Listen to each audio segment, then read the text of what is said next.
เกิดเหตุระทึกทั้งเจ้าของรถและผู้โดยสารปะทิ่มรถอยู่กลางน้ำแล่นเอาชีวิตรอดน้ำปลาไหลมากระทันหันงานนี้โอ้โหรอดแบบวุดวิดสบายดี FC แฟนคลับพี่น้องป้องป่ายทั้งชาวไทยและก็ชาวลาวที่เคารพและนับถือเป็นอย่างสูงคลิปนี้บ่ได้ไปติดตามเรื่องราวของกู้ภัยบ่ได้พาทุกคนไปติดตามเรื่องราวเกี่ยวข้องกับคนติดธงติดถ้ำแต่อย่างใดแต่ค่อยมีเรื่องราวอยากจะนำเสนอเพื่อเป็นการเตือนภัยให้กับผู้ใช้รถใช้ถนนบ่ว่าจะเป็นคนไทยคนลาวที่เข้ามาเบิ่งในคลิปนี้ก็แล้วกันมันเป็นเรื่องใกล้ตัวอย่าซัวเป็นเรื่องไกลตัวช่วงฤดูนี้เป็นฤดูฝนไทยและลาวและทั่วโลกบ่เป็นทั่วโลกทั่วอาเซียนของพวกเฮานี่นะ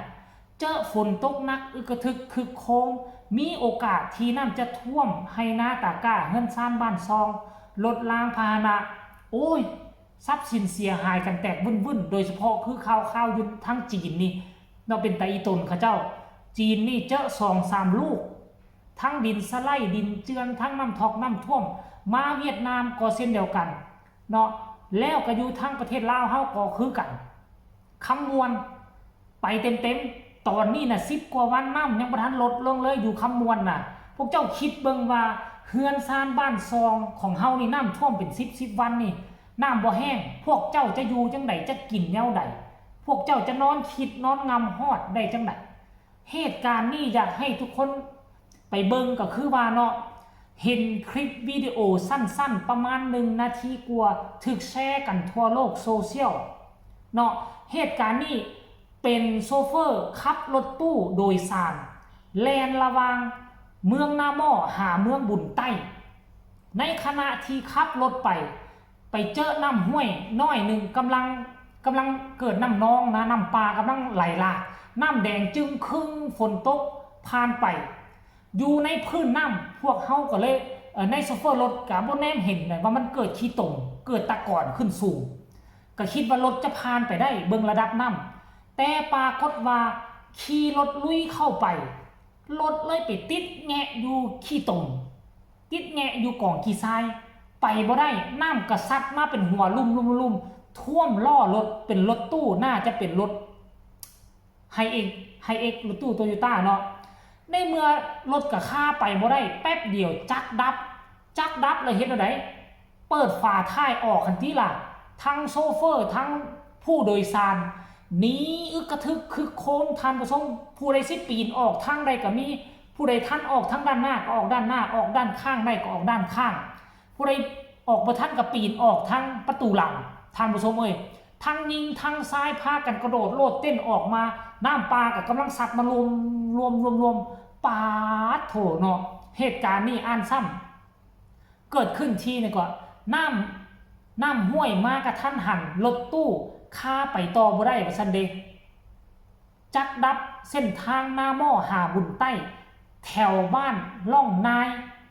ในวันที่19 กรกฎาคม 2026นี่ก็คือมื้อนี้เลยท่านผู้ชมวันที่19แม่นบ่ล่ะเอ้ารายละเอียดให้ทุกคนไปชมคลิปนี้พร้อมๆกันเป็นจังไดแล้วจังไปพ้อกันในช่วงต่อไป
นี่แหละท่านผู้ชม FC แฟนคลับ